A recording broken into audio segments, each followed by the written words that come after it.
So let's take this. Oh, I guess we lost that. Tag, you're it. Hey, how's it going? Good. How about you? What's your name? Will. Will. All right. How can we help you said I was from Belgium? No. The previous caller I thought was from Belgium. I'm sorry. Okay. How's it going, guys? Good. Would you like to be from Belgium? They got good beer, hairy women. Yes. Good waffles. Great. It's cold.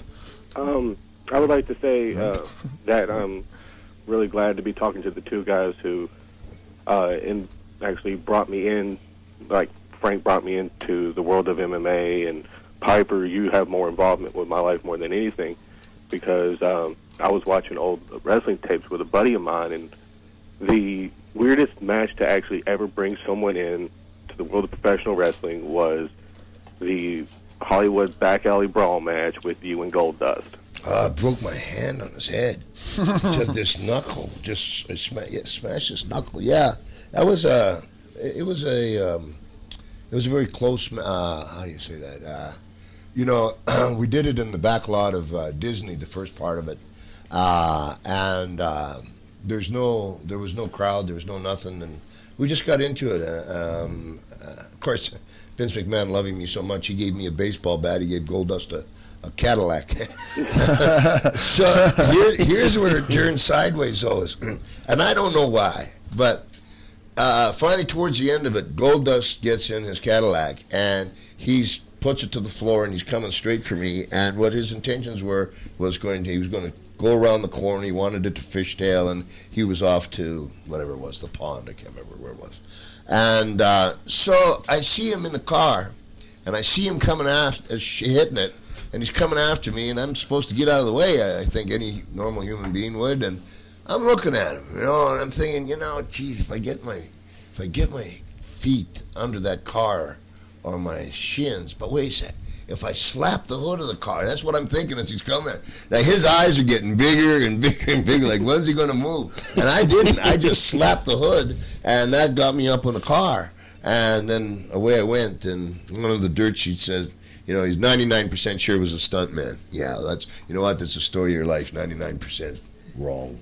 Well, I know it's true. It's true. No, 99% of the time it is a stuntman. The problem is that you guys do your own fucking stunts. Yeah. That's the problem. I know what I forgot I was going to tell you about Muhammad Ali. There was a lady named Eileen Eaton in the Olympic Auditorium who used to promote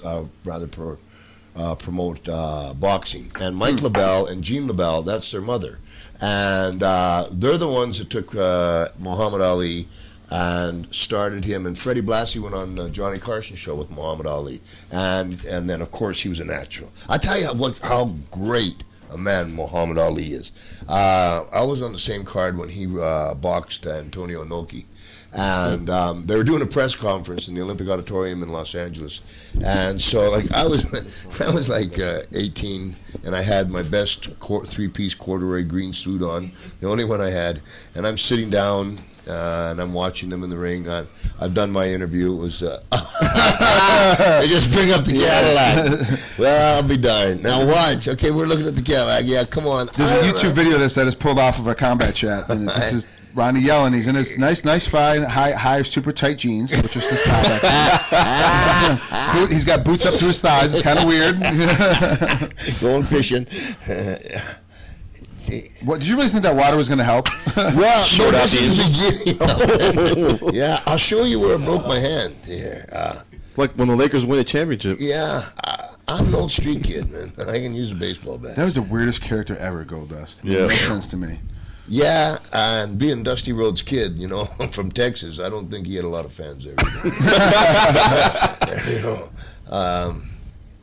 Yeah, I don't know if your fans are watching this as we are. Well, if you're in the combat chat, you can watch. Oh, cool. Oh, yeah. That bat, did you actually hit him in the head there? Yeah. Because you meant to hit the roof of the car, but he stood up. I hit him in the head, and you'll hear it sounds like an old watermelon when I hit him with my right hand.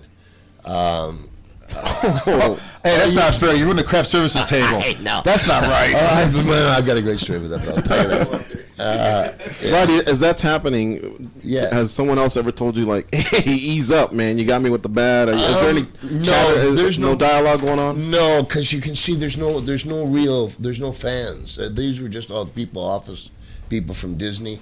And it's funny, the more people, the easier you can go. The less people, the harder it gets. But this was a backlot brawl. And your reputation is on the line also for drawing money, so you had to make sure it was working. We'll get up here in a second, and you can hear it. Here it comes, right? Maybe not. Wow, this. And how much this actually made the air? This whole piece, this stuff made the back end. But and then you'll see him hit me with the car. Hit him with a beer can? All right, good job. Yeah. Wow, this is, you guys at home that haven't been at a live pro wrestling show, like there's so much work that goes on. That hurts too. Yeah. That's no joke either. Yeah, he's spraying with a water cannon right now, a fire hose. But the camera guys have to know where everyone's going too, because they have to keep the scenes going. And if the camera guy's in the wrong spot, he'll miss like the best bump, the best hit, the best thing. So if he's not doing it right, it screws everybody else up. Yeah. This is a big production. Oh, there's like 7 camera guys in the background, a still camera sitting. And Trig, those fights have to take a lot of cardio too. I mean, a lot of strength and cardio moves. That's no joke, man. That is no joke. Yeah, that's I think the #1 fear of every fighter is running out of air. Well, and look, and you got to understand too that Roddy's the one picking Goldust up. He's the one hitting him. He's bleeding out in the head. He's the one having to move him. He's the one shifting this guy around. He's just basically a limp rag at this point. Here it is, right here. Boom! There it is. Oh, that's where you broke your hand. Yeah, I pushed this knuckle back here, and see, he's looking at it already. He knows it. I just want to see you get hit by the car. Yeah. I don't care about anything else. Please, somebody hit this guy. Yeah. Yeah, those pants were a little tight, weren't they? How'd you move in them things? You don't still tug them in your jeans or in your boots, do you? No, yeah, sometimes. Sometimes, all right. Sometimes, I don't know. It's just what I did, I guess. So that's a nice gold Cadillac. Yeah. Oh wow, I didn't mean to hit that. Whose car was that he just hit? Oh. Yeah, and then I don't know why I didn't get off right away. I'm not really sure about that. It worked though. It's so yeah. How'd your legs feel? Because your legs got whacked on that too. Yeah, above the knees they were black and blue, and I don't know why I did it. I just didn't want to move. I know that sounds stupid. I know it really doesn't. You're so exhausted at that point. You've done so much work. How the hell could you move? You know, it's just like, how can I get out of here the easiest way I can? Now, in retrospect, yeah, if they had to do it again, it would have been probably, just my personal opinion. Of course, the writer's going to say different. Yeah, he should have hit you right when he came in. Absolutely. We would have been completely fresh, and then started the fight, and then at the end of it, he kind of beats you up, knocks you down, knocks you out, and then he takes off. Yeah. But it was way too much for that. There's no way. You had no energy left. How the hell could you not get hit? Fuck that. You might run me over, not moving, kiss my ass. I'm going to take this call real fast here before we go to commercial. We're also going to have Roddy's son, Cole Tunes, joining us.